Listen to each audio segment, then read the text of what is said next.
So আজি আমি phase ডায়াগ্ৰামৰ ওপৰত ষ্টাডি কৰোঁ মানে কি বাইনাৰী ফেজ ডায়াগ্ৰাম মানে কি হয় বাইনাৰী মানে দুটা মেটেল আমি মিক্স কৰিছোঁ প্ৰথম মেটেলটো কি মিক্স কৰিছোঁ এটা হ'ল কপাৰ আৰু এটা হ'ল নিকেল এইটো সাইডে কপাৰ 100% আছে আৰু নিকেল তেতিয়া কি আছে 0 আছে লাহে লাহে আমি কপাৰৰ পাৰ্চেন্টেজটো ডিক্ৰিজ কৰিম আৰু লাহে লাহে নিকেলৰ পাৰ্চেন্টেজটো বঢ়াই যাম তেনেকৈ গৈ কপাৰৰ পাৰ্চেন্টেজ ডিক্ৰিজ কৰি আমি এইটো 0 লৈকে আনিম নিকেলৰ পাৰ্চেন্টেজটো বঢ়াই আমি 100% কৰিম বুজি পাইছা তো এইটো কপাৰ হৈ গ'ল আৰু এইটো কি হৈ গ'ল নিকেল তো এইটো সেইকাৰণে এইটো সাইড আমি লিখিছোঁ পাৰ্চেন্টেজ অফ কম্পজিশ্যন এইটো পাৰ্চেন্টেজ অফ আৰু ইফালে আহিব তোমাৰ টেম্পাৰেচাৰ বুজি পাইছা তোমালোকে জানিব লাগিব যে নিকেলৰ এটমিক নাম্বাৰ কিমান 28 29 মানে দুইটাৰ এটমিক নাম্বাৰ অলমোষ্ট সেমেই হয় ওচৰা-ওচৰি 19 20 হে ফৰক আছে হয় না সো এই দুটা মিক্স কৰিবলৈ বহুত ইজি হয় কপাৰৰ মেল্টিং পইণ্টটো জানিব লাগিব কপাৰৰ মেল্টিং পইণ্ট 1083 আৰু নিকেলৰ বেছি হয় 1450 সেইটো জানিব লাগিব তো কপাৰৰ কিমান হয় 1083 আৰু নিকেলৰ কিমান হ'ব কপাৰৰ হ'ব 1083 আৰু নিকেলৰ হ'ব তোমাৰ কপাৰৰ হ'ব 1083 আৰু নিকেলৰ হ'ব 1450 মেল্টিং পইণ্ট বুজি মানে এইটো টাইমত গ'লে তো যিহেতু 1083 মানে কি 1100 আমি এপ্ৰক্সিমেটলি ধৰিছোঁ তো এইখিনি জেগাত আমাৰ কপাৰটো মেল্ট হয় ওপৰ ফালে আমাৰ লিকুইড পাম কপাৰ তাৰপিছত যিহেতু এইখিনি নিকেল কি আছে এই পইণ্টত নিকেল আছে 0% অকমান যদি আগুৱাই যা নিকেল আহিব 1% আৰু কপাৰ কি হ'ব কপাৰ হ'ব 99% তো আলটিমেটলি দুটা মিক্স হৈ যেতিয়া যাব এই গোটেইখিনি মিক্সিং চেম্বাৰ হয় এইখিনি জেগাত মিক্স হৈ আছে এইখিনি জেগাত পিওৰ নিকেল পাবা এইখিনি জেগাত পিওৰ কপাৰ পাম বাকি এই গোটেই এৰিয়াখিনিত মিক্সিং চেম্বাৰ হয় তো গোটেই মিক্সিং চেম্বাৰটোৰ কাৰণেও আমি যদি মেল্টিং পইণ্টটো ওলাওঁ তেতিয়াহ'লে আমাৰ গ্ৰাফটো এনেকুৱা যাব মানে এনেকৈ যোৱা ৰিজনটো হ'ল কি আমি পিওৰ ছাবষ্টেঞ্চ হ'লেহে আমি এটা ফিক্স মেল্টিং পইণ্ট পাওঁ যদি পিওৰ এই গোটেই এই ইয়াৰ পৰা ইয়ালৈকে ইম্পিওৰ ছাবষ্টেঞ্চ এইটোহে পিওৰ এইটো পিওৰ কপাৰ এইটো পিওৰ নিকেল বাকী এইখিনিৰ পৰা এইখিনিলৈকে ইম্পিওৰ তো ইম্পিওৰৰ ক্ষেত্ৰত আমি 100% মানে এটা ষ্ট্ৰেইট লাইন নাপাওঁ মানে এইখিনিৰ পৰা সলিড এইখিনিৰ পৰা লিকুইড তেনেকৈ ডাইৰেক্ট নাপাওঁ মানে পিওৰ হ'লেহে পাম তো সেইটোৰ কাৰণে আমাৰ তিনিটা ৰিজন পাইছোঁ তলৰ ৰিজনখিনি সলিড এইটো হ'ব কিমান এই পইণ্টটো হ'ব 1450 ডিগ্ৰী চেণ্টিগ্ৰেড 1450 ডিগ্ৰী চেণ্টিগ্ৰেড য'ত নিকেল মেল্ট হৈছে এটা ফিক্স পইণ্টত ইয়াতে কপাৰ এটা ফিক্স পইণ্টত মেল্ট হৈছে হয় না বাকী ৰিজনখিনি ফিক্স পইণ্ট নহয় এইখিনি হৈ গ'ল তোমাৰ সলিড আমি সলিড কম্পজিশ্যন পাম এইখিনি হ'ব সলিড প্লাছ লিকুইড কম্পজিশ্যন আৰু এইখিনি হ'ব তোমাৰ লিকুইড কম্পজিশ্যন ওপৰখিনি বুজি পাইছা তো আমাক কপাৰ নিকেল ওলাব নাহে আমাক কুৱেশ্যনটো আহিব এনেকৈ কুৱেশ্যন আহিব এইটো কপাৰ নিকেল বুজি পাইছা নহয় কপাৰ নিকেল এইটো সেম আগৰ ডায়াগ্ৰামটো এইটোৱে হয় দেই এইটো যেনেকৈ তোমাৰ 1100ত মেল্ট হৈছে তাৰপিছত বস্তুটো এনেকৈ গৈছে হয়নে আৰু এইটো বস্তু এনেকৈ আহিছে এতিয়া তোমালোকৰ এইখিনি জেগাত 10% কপাৰ আছে 10% নিকেল আছে এইখিনি 0% নিকেল তাৰপিছত 10% nickel 20% nickel 30% nickel 40% nickel 50% nickel 50% নিকেলত 50% কপাৰো থাকিব 60% নিকেল 60% নিকেলত 40% কপাৰ থাকিব তেনেকৈ গৈ নিকেল 100% হ'ল কপাৰ 0% হ'ল তো সেইটো তো এই মাজৰ যে আঁচবোৰ দেখিছা মাজৰ আঁচবোৰ একচুৱেলি কি হয় জানা নাই সাপোজ আমাক কুৱেশ্যনত সুধিছে কিমান পাৰ্চেণ্ট সলিড আছে এইটো একচুৱেলি তোমাৰ এই ডায়াগ্ৰামটোৰ পৰা বহুত কেজুৱেল হৈ গ'লতো এই ডায়াগ্ৰামটোৰ পৰা বুজি নাপাবা নেক্সট পেজটোত বুজি পাবা চোৱা ইয়াতে এটা টাই লাইন ৰুল বুলি কয় টাই লাইন ৰুল মানে কি tie line is horizontal line drawn at any given temperature হয় নাই যিকোনো এটা টেম্পাৰেচাৰ আমাক দিয়া থাকিব কুৱেশ্যনত সেই কুৱেশ্যনটোত সেই টেম্পাৰেচাৰত আমি এটা straight line horizontal straight line এটা ড্ৰ কৰিম ইট ইজ ইউজড ফৰ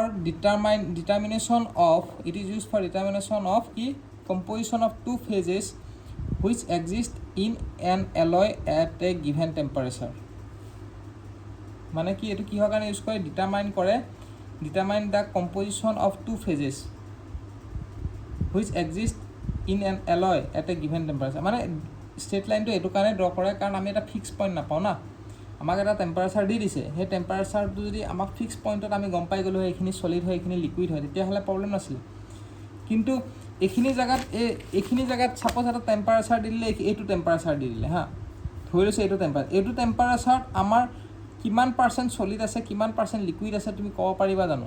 কাৰণ এইখিনি লিকুইড, এইখিনি চলিড, এইখিনিত আমাৰ 100% লিকুইড, এইখিনিত আমাৰ 100% চলিড। তো ইয়াতে তুমি টাই লাইন ড্ৰ কৰিব নালাগে, আমি টাই লাইনটো ক'ত ড্ৰ কৰিম? এইখিনি জেগাত ছাপ'জ এই টেম্পাৰেচাৰটো আমাক ধৰি দিলে, এই টেম্পাৰেচাৰটো কিমান হ'ব? এই ধৰা 1100ৰ অকণমান ওপৰত হ'ব। এইখিনি জেগাত আমাৰ কিমান পাৰ্চেণ্ট চলিড আছে, কিমান পাৰ্চেণ্ট নিকেল আছে সেইটো লাগে, কিমান পাৰ্চেণ্ট কপাৰ আছে, কিমান পাৰ্চেণ্ট নিকেল আছে সেইটো আমি ওলাই যাম। এনেকৈ এইটো তলে ইয়ালৈকে যদি আহি যাওঁ, আমি গম পাই যাম কিমান পাৰ্চেণ্ট কপাৰ আছে, কিমান পাৰ্চেণ্ট নিকেল আছে। কিন্তু কিমান পাৰ্চেণ্ট চলিড আছে, কিমান পাৰ্চেণ্ট লিকুইড আছে, এই টেম্পাৰেচাৰত আমি ওলাব নোৱাৰিম। সেইটো কাৰণে আমি কি কৰোঁ? এটা হৰাইজণ্টেল লাইন এনেকৈ ড্ৰ কৰোঁ, এনেকৈ হৰাইজণ্টেল লাইন। তো হৰাইজণ্টেল লাইন ড্ৰ কৰি দিয়াৰ পিছত আমি সেই পাৰ্চেণ্টেজটো ওলাব পাৰোঁ। কেনেকৈ ওলাই সেইকা এইটো প্ৰব্লেমটো ছল্ভ কৰিলে গম পাবা। এইটো চোৱা, এই কুৱেশ্যনটো কৰা গম পাই যাবা। এইটো গেট 2016ৰ কুৱেশ্যন হয় দেই।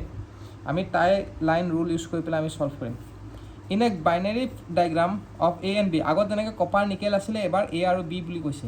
In a binary system of A and B, binary মানে দুটা মিক্স কৰিছে।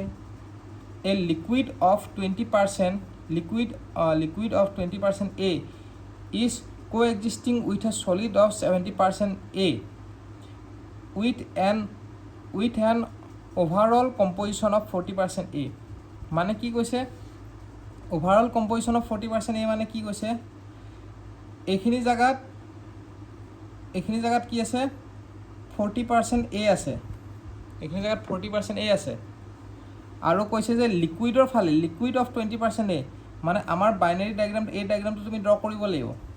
এইটো হৈ গ'ল তোমাৰ ৰ'বা দেই, আমাক কৈছে 70 বি 20% A, এইটো 20% A, 20% B ন, এইটো বিটো এইটো চাইডে ধৰিছে, ধৰিব পাৰা বাৰু, কথা নাই। আমাক এইটো আচ্ছা এই ইফালে হ'ব, কাৰণ ইয়াতে 0% A হ'ব। 0% A মানে এইফালে 20 হ'ব, 20 হয় 40, তাৰপিছত 70 হৈছে 40% A হয় নাই? এইফালে 0% A, 20%, 40% তেনেকৈ গৈছে হয় নাই? তাৰপিছত আমাক কি কৈছে? 20%, আমাক কৈছে লিকুইড অফ 20% A। এইটো হৈ গ'ল টাই লাইন, এইটো যে আমি ড্ৰ কৰিছোঁ এইটো হৈ গ'ল টাই লাইন, বুজি পাইছা? এইটো হ'ব আমাৰ টাই লাইন। তো ইফালে কি কৈছে? 20% A, 20% A মানে আমি ইফালে যেতিয়া যাম, লিকুইড অফ 20% A, মানে এনেকৈ লাইনটো ড্ৰ কৰি যেতিয়া লিকুইড লাইনটো টাচ কৰিম, সেইখিনি জেগাত 20% A আছে। মানে coexist with a solid of 70% A, মানে এই টাই লাইনটো ইফালে যেতিয়া আমি ড্ৰ কৰিম, আমি চলিড ফেজটো পাম। এইটো চলিড লাইন, এইটো লিকুইড লাইন, সেইকাৰণে এইখিনি ওপৰখিনি লিকুইড নহয় জানো? তো এইটো লিকুইড লাইন হ'ব, এইটো কি হ'ব? Solid line. এনেকৈ টানি এইখিনি যেতিয়া চলিড ফেজটো পাম, তেতিয়া আমি 70% A পাম। এতিয়া আমাক সুধিছে, আমাক লাগে কিমান পাৰ্চেণ্ট চলিড আছে মানে। তো লিকুইড আছে 20% A, লিকুইড আছে 70% A, চলিড আছে। আমাক কিমান পাৰ্চেণ্টেজৰ চলিড সুধিছে। যেতিয়া পাৰ্চেণ্টেজৰ চলিড সুধিবা, আমি কি কৰিম? লিকুইডৰ ফালে যাম, 40 - 20, 40 - 20 কৰিবা, আৰু টোটেলটো মাইনাছ কৰিবা, 70 - 20, 70 - 20, সেইটো কৰি ইনটু কৰি পেলাই কৰিবা, ছল্ভ কৰিবা, 40% আমি চলিড পালোঁ। বুজি পাইছা? তো এইটো পাৰ্চেণ্টেজ চাব পাৰা। চোৱা, percentage of solid at point B is, এইটো ইয়াতে চোৱা, আমি বি পইণ্ট এটা ধৰিছোঁ, এইখিনি জেগাত বি পইণ্টটো ধৰিছোঁ, ইয়াতে পাৰ্চেণ্টেজ অফ চলিড লাগে। তো আমি কি কৰিম? ইফালে আমি যাম, এনেকৈ টানিম টাই লাইনটো, এইটো টাই লাইন হয়, আমি এনেকৈ টানি পেলাই বি ডেছলৈকে আহিলোঁ, আৰু ইফালে টানিম এ ডেছলৈকে আহিম। মানে চলিড লাইন আৰু লিকুইড লাইনটো টাচ কৰিবা, তাতে কিমান পাৰ্চেণ্ট আছে চাবা। তাতে দেখিছোঁ যে আমাৰ নিকেল আছে 15%, আৰু এইখিনি জেগাত নিকেল আছে 60%, আৰু বিট কিমান আছে? 40%। তো সেইটো কৰিলে হ'ল। আমাক পাৰ্চেণ্টেজ চলিড লাগে হয় নাই? আমাক কি লাগে? পাৰ্চেণ্টেজ চলিড লাগিলে আমি লিকুইডৰ ফালে যাম, সেইটোৱে নিয়ম। চলিড যদি আছে, আমি লিকুইডৰ ডিষ্টেঞ্চটো চেক কৰিম, কিমান আছে? 40 - 15, আৰু তাৰপিছত টোটেল ডিষ্টেঞ্চটো চেক কৰিম, টোটেলটো কি? 60 - 15, সেইটো। তো এইটো আমাৰ কি হ'ব? বি ডেছ বি আৰু বি ডেছ বি ডাবল ডেছ, মানে 40 - 15 আৰু 60 - 15।